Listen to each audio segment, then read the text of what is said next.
Remember all those Pokemon games that weren't part of your happy childhood? Of course you don't, because they're lame. I'm Ricky with WatchMojo, and today we'll be looking at the top 10 worst Pokemon games. Pikachu! My sister, the Pokemon Master. Bulbasaur! Shh, don't confuse them. These Pokemon titles are the biggest offenders when it comes to broken, buggy, and just plain boring experiences. None of these games were the best like no game ever was, and we're sorry if you like them, but they're bad. They're just bad games. Number 10. My Pokèmon Ranch. My Pokèmon Ranch serves as nothing more than an interactive storage box for you to transfer Pokemon from Diamond and Pearl. You watch your Mii interact with your Pokemon or visit your friends' ranches. The whole point was to help fill out the Pokédex quicker for the aforementioned games. But if you don't own Diamond or Pearl, you're going to spend a lot of time grinding, as you only get one new Pokemon per day. There's really not much here, and the fact that this cost about $10 makes it really insulting. Number 9. Pokemon Rumble Blast.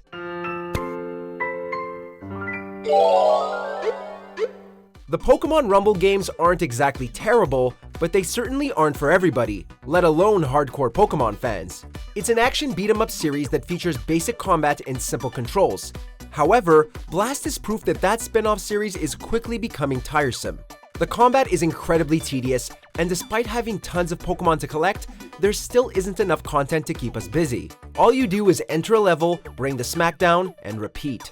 With the series only being 2 years old at this point, it was disappointing to see a promising spin-off not even try to be innovative with its design. Number 8. Pokédex 3D Pro. Ambipom! We understand that this is something you can get for free, but Pokédex 3D Pro quickly became nothing more than a waste of storage space. All you do is scroll through a catalog of Pokemon, look at 3D models, and read facts and stats about them. That's it. And it feels like there was a lot of wasted potential here. It would have been awesome to see simulated battles between certain Pokemon to educate players on how different Pokemon can be effective in battle. Instead, it just wanted to show off the smooth renders of the little monsters. If you've downloaded it before, you've already most likely forgot about it. Happiny! Number 7. Pokémon Rumble U. 2 years after the mediocre Pokemon Rumble Blast, the Wii U was graced with the appealing presence of Pokemon Rumble U. Once again, we were left with entering a level, bringing the smackdown, and repeating the process. While this would be the first game to utilize the Wii U's NFC component, there wasn't really a point in buying them as they would simply give you whatever Pokemon you bought. It proved to be just as tedious as the last game, boring beyond all reason and utterly forgettable.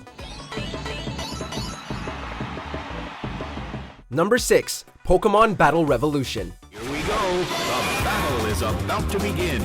The Pokemon Stadium games, as well as Colosseum and Gale of Darkness, demonstrated that the franchise can deliver stellar experiences on home consoles just as it can on handhelds. So, when Pokemon Battle Revolution released on the Wii, it was a tremendous letdown. The game lacked a story mode, and the visuals were severely unimpressive. What made things more confusing was how Battle Revolution tried to heavily incorporate connectivity with Pokemon Diamond and Pearl. So if you didn't have a DS or either of those games, you weren't left with a lot of content. This wouldn't be the only overpriced Pokemon title. Taken out already. Number 5. Pokemon Dash. A Pokemon racing game sounds great on paper, but the one time the franchise attempted it, the game tripped and fell flat on its face. The game's first strike is that it's a racing game where you can only play as Pikachu, despite the franchise's vast cast. The second strike is its terrible touchscreen-only control scheme that shows just how messy the races truly are. You'll frequently find yourself wondering where the next checkpoint is in the race, only to end up losing your lead a few moments later. The experience quickly becomes frustrating, and soon enough, you'll just end up quitting. In hindsight, we would have settled for another kart racer. Number 4. Pokemon Dream Radar.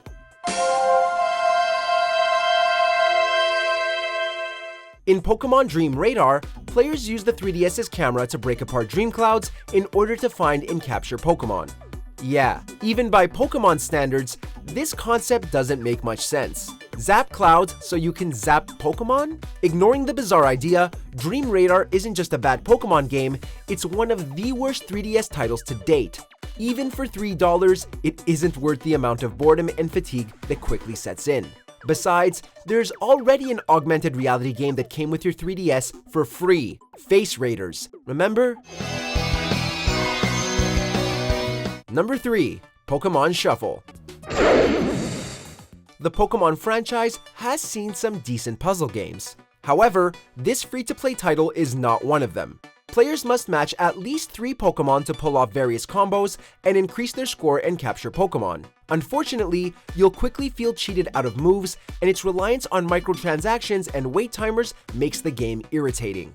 Levels quickly become difficult, and you'll end up having to grind for more experience points early on. It's tedious, it's boring, and it does almost nothing to set itself apart from other Match 3 puzzle games.